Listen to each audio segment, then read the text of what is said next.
안녕하십니까. 세메세 재테크센터의 고정욱 센터장입니다. 오늘은 복리, 70의 법칙 그리고 비과세에 대한 얘기를 해보도록 하겠습니다. 너무나 많이 보았던 단어들이고 너무 많이 얘기되었던 재테크의 어떤 상식이라고 할 수 있는 것들인데, 사실 식상하다고 하실 수도 있지만 앞으로 저금리 시대에 또한 주식이나 부동산 시장에 대한 뚜렷한 어떤 투자 효과를 볼 수 없는 시기에는 이러한 가장 기본적인 것들에 대한 재테크 계획을 함께 가져가는 것이 가장 좋은 방법이라고 생각을 해서 이에 대한 얘기들을 다시 해보도록 하겠습니다. 근데 그림에 보시는 것처럼 아인슈타인 물리학자가 9번째 불가사의다 해서 내 돈이 2배 되는데 걸리는 시간이 바로 72를 이자율로 나눈 것이다. 그 단위는 연이라고 이렇게 표현을 한 거를 볼 수 있습니다. 보시는 것처럼 굉장히 단순하지만 70이라는 상수를 밝혀냈다라는 게 재테크에서 가장 크고 위대한 법칙이라고 할 수 있는 것이죠. 그러면 복리에 대해서 한번 이야기해 보도록 하겠습니다. 복리는 다 아시다시피 이자에 이자를 더해주는 방식입니다. 단리의 경우는 동일한 이자만이 지급이 되는데, 표에서 보시는 것처럼 1억을 세후 수익률 4% 투자했을 때 단리의 경우는 이자 수익이 동일한 400만 원으로 지급이 되는 걸 보실 수 있고요. 복리의 경우는 이자 수익이 지속적으로 늘어나는 것을 보실 수 있습니다. 또한 처음에는 적게 증가되는 걸 볼 수 있지만 나중에는 굉장히 크게 증가하는 모습도 볼 수 있는데요.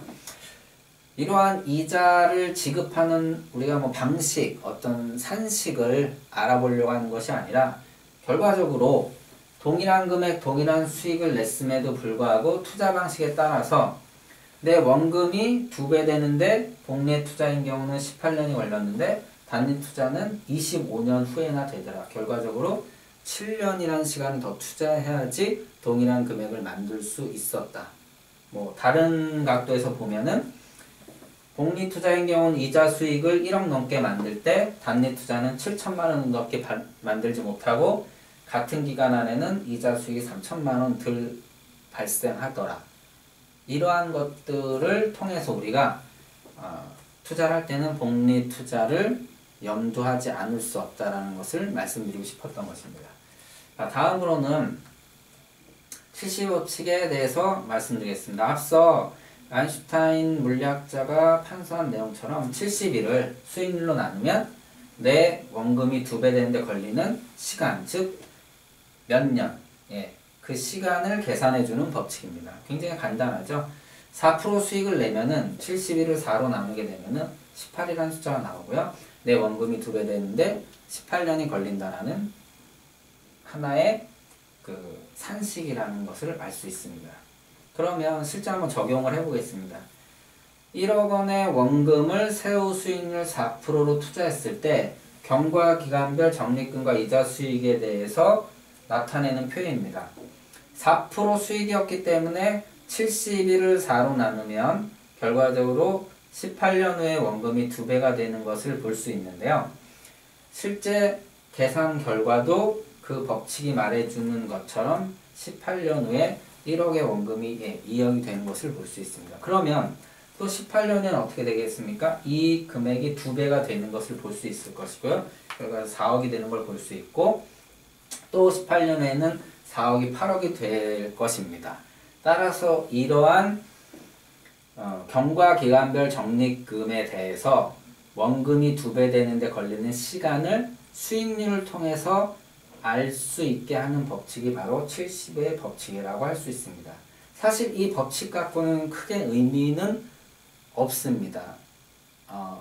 강의 제목처럼 복리 그리고 70의 법칙 비과세가 같이 구성이 될 때 재테크의 독특한 효과를 볼 수 있다라고 말씀드리고 싶습니다. 다음으로 우리나라 세금, 그러니까 세율에 대해서 한번 알아보도록 하겠습니다. 우리나라 세율은 크게 네 가지 체계로 볼 수 있는데요. 일반 과세, 일반적으로 14%의 이자소득세를 지불을 합니다. 여기에 지방소득세가 포함해서 15.4%가 되는 것이고요. 세금을 하나도 내지 않는 비과세가 있습니다. 여기에 세금을 적게 내는 것을 크게 세금 우대와 저율과세로 볼 수가 있는데, 세금 우대는 말 그대로 우대를 받는 저축을 의미하고요. 저율과세는 실제 이자소득세를 지불을 하지 않습니다. 1.4%의 농특세만을 지급하는 상품을 의미합니다.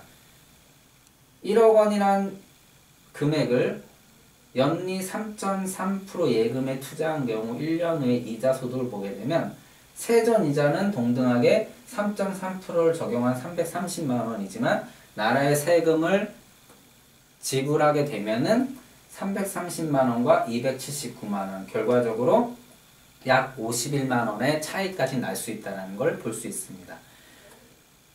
예금 이자 같은 거 우리가 이제 금융소득이라고 하는데, 금융소득은 불로소득 아닙니까? 불로소득, 결국은 은행에 한번 똑같이 갔을 뿐인데 1년 후에 51만 원이란 차이가 난다는 것은 굉장히 큰 차이고요. 50만 원 돈의 이자를 만들려면 저축 꽤 많이 해야지 만들 수 있습니다. 100만 원 1년 적금에 맞자 최근에는 20만 원 받기도 힘든 저금리 시대에서는 굉장히 큰 금액이라고 볼 수 있습니다. 따라서 이 복리, 비과세, 출시의 법칙을 같이 생각을 해 보도록 하겠습니다. 먼저 비과세와 출시의 법칙을 같이 생각해 보도록 하겠습니다. 여기서는 1억 원을 복리 투자하였을 경우 70의 법칙에 따라서 수익률에 따른 결과를 보여주는 표인데요. 1억 원을 4%, 6%, 8%로 투자하였을 경우 경과별 적립금이 얼마나 차이 나냐. 예를 들어서 단순하게 26세에 1억 원을 투자한 사람이 36년 후인 62세 때 은퇴하는 시점에 얼마 정도의 적립금을 가져갈 수 있나를 간단하게 한번 알아보도록 하겠습니다. 70의 법칙에 의해서 4%는 18년에 2배가 되고요. 6% 수익을 낸 경우는 12년, 8% 수익 낸 경우는 9년 후에 내 원금의 2배가 됩니다. 그러면 36년 후기 때문에요. 18년마다 원금이 2배가 돼서 한 번 점프, 두 번 점프해서 1억 원이 2억 4억 원이 되고요. 6%인 경우는 12년마다 점프를 하기 때문에 3번 점프를 하게 되네요. 그러면 2억 4억 8억이 됩니다. 그리고 8% 수익을 낸 경우는 9년마다 점프를 하니까 결과적으로 4번 점프를 하게 되고요. 2억, 4억, 8억, 16억이 됩니다.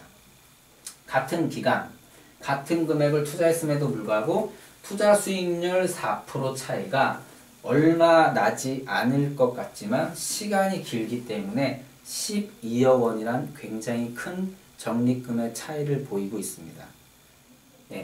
2%만 가정을 해도 실제로 4억 원의 차이가 나고요. 6%와 8%만 보더라도 2% 수익 차이가 나지만 수익률이 높은 경우는 또 8억 원의 차이를 보이는 것을 볼 수 있습니다. 맞습니다.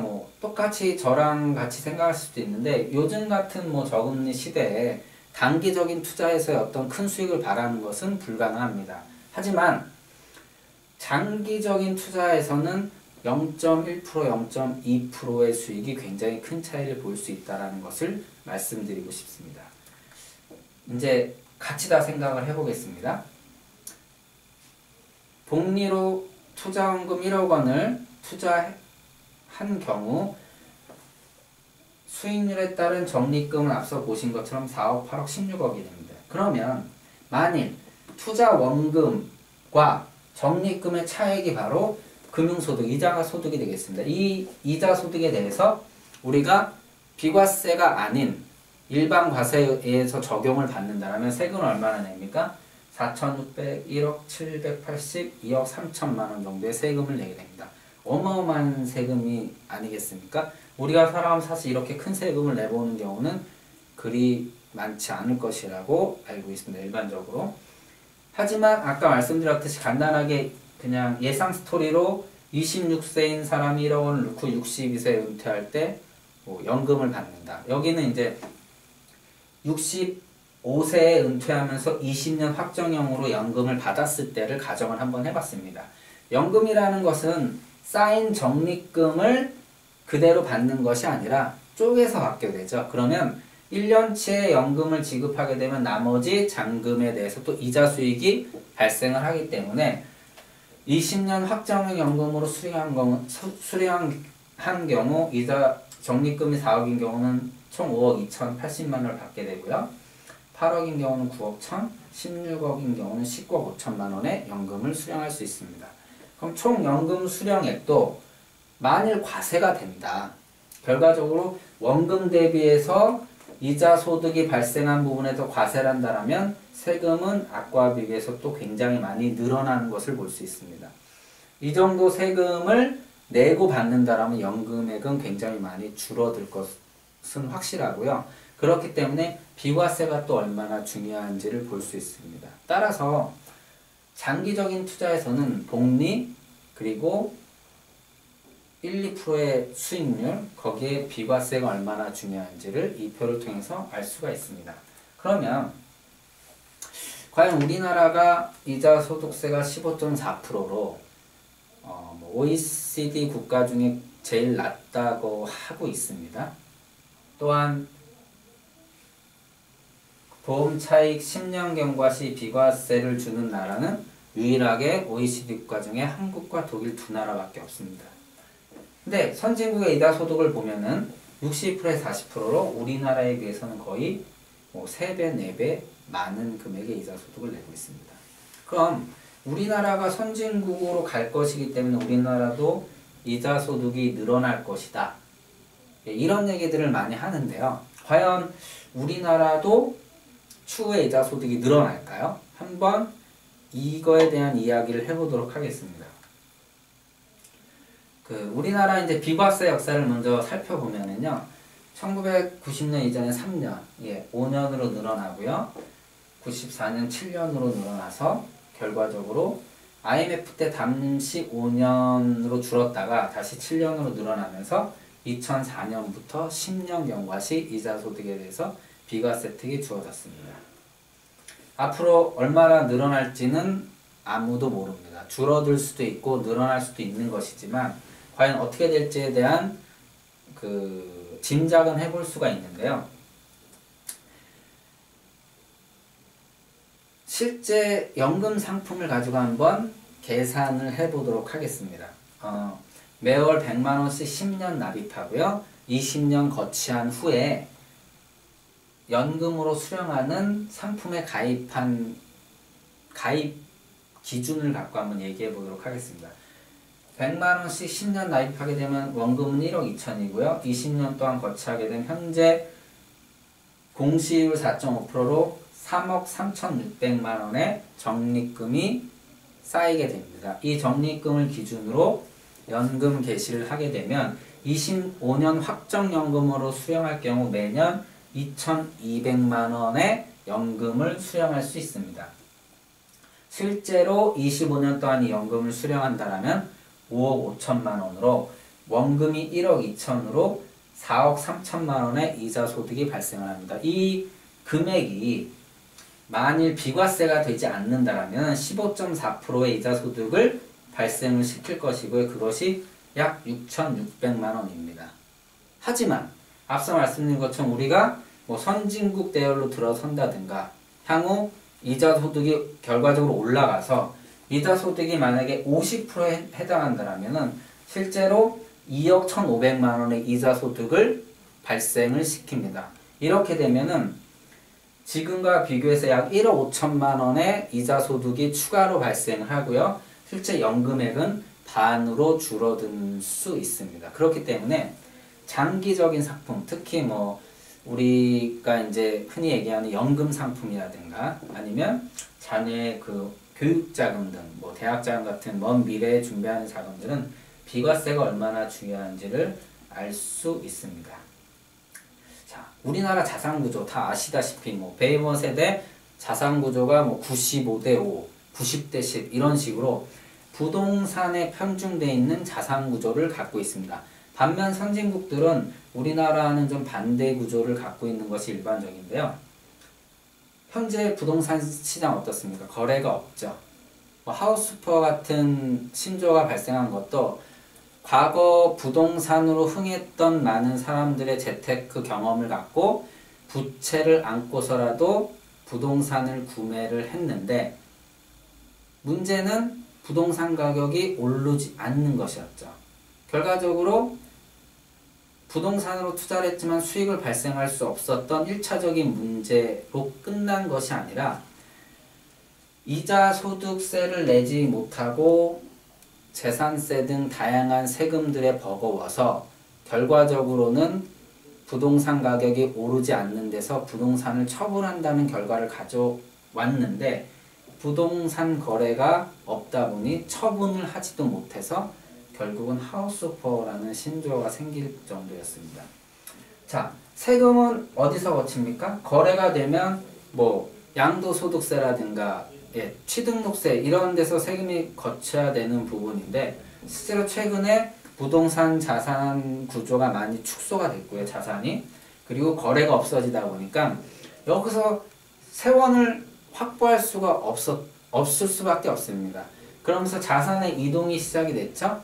뭐 과거 이제 저금리 시대가 도입이 되면서 주식시장이나 이런 금융시장 쪽으로 많은 자금들이 이동이 됐고요. 그런 자금들이 계속적으로 금융자산으로 들어오면서 금융자산이 커지고 거래가 활성화되다 보니까 이러한 데서의 세금을 우리는 강화시킬 수밖에 없는 것입니다.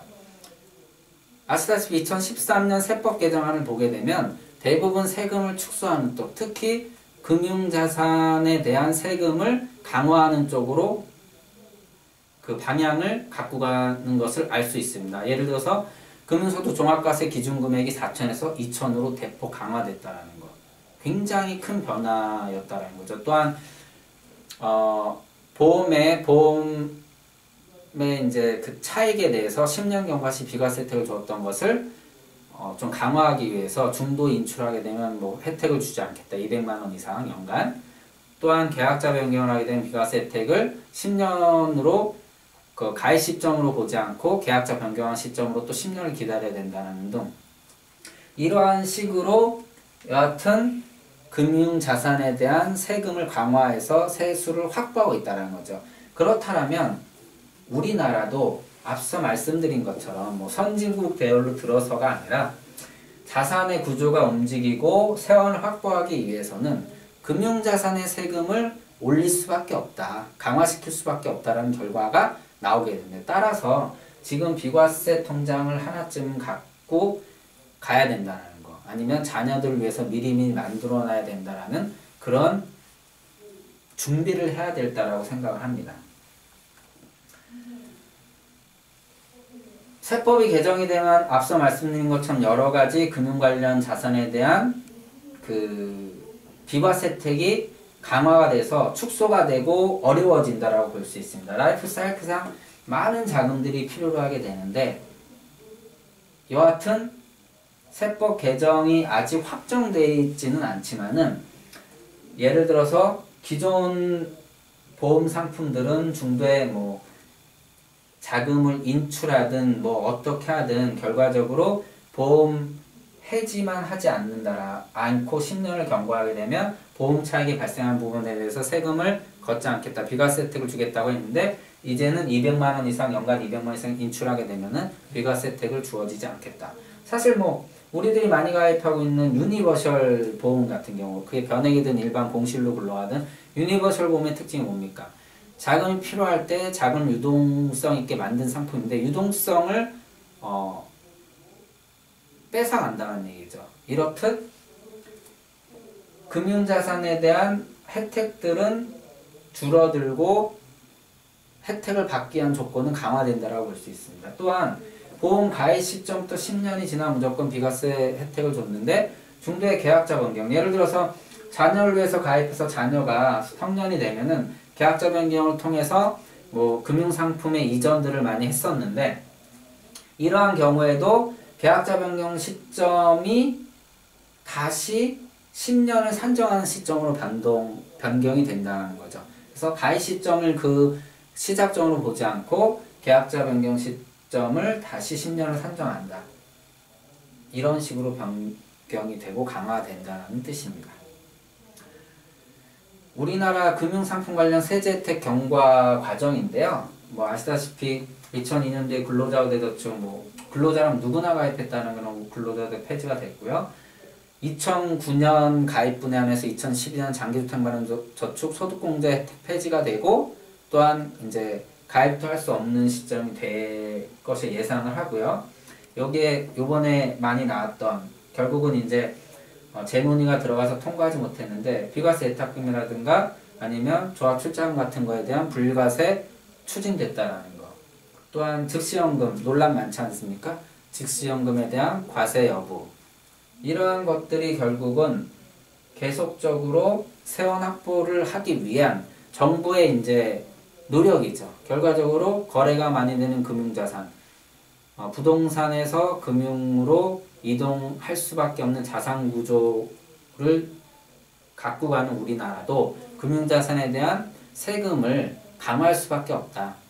그래서 베이버 세대 같은 경우 대부분의 자산을 부동산으로 갖고 있는데 은퇴는 뭘로 하는 겁니까? 은퇴는 현금으로 해야 됩니다. 현금을 확보하기 위해서는 어떻게 됩니까? 부동산을 매각해야 된다는 거죠. 그런 자산들이 계속 금융자산으로 흘러 들어온다라면은 금융자산은 계속적으로 커질 것입니다. 일본의 사례에서 볼 수 있듯이 우리나라도 비슷한 어떤 과정을 지금 겪고 있는 상황입니다. 따라서 여러분들께서도 앞으로 이제 재테크를 해 나가는 데 있어서 여러 가지 방법들이 있지만 가장 기본적인 거는 첫 번째, 세금을 덜 내는 세테크를 하셔야 된다는 거. 그리고 목적에 맞는 목적 자금을 산정을 해서 그 기간에 맞는 단기 자금이냐 중기 자금이냐 장기 자금이냐의 성격을 판단하신 다음에 장기 자금 같은 성격의 경우는 복리가 적용이 되고, 또한 좀 깨기 약간은 힘든, 약간 의무성 있는 그런 보험 상품 같은 걸로 준비하는 것이 목표에 잘 다다를 수 있고, 또한 10년 경과세 이자 소득에 대해서 비과세 혜택이 주어지기 때문에 이러한 조건들을 잘 이용을 하신다면 좋은 결과를 가져갈 수 있을 것입니다. 자, 이상으로 강의를 마치도록 하겠습니다. 감사합니다.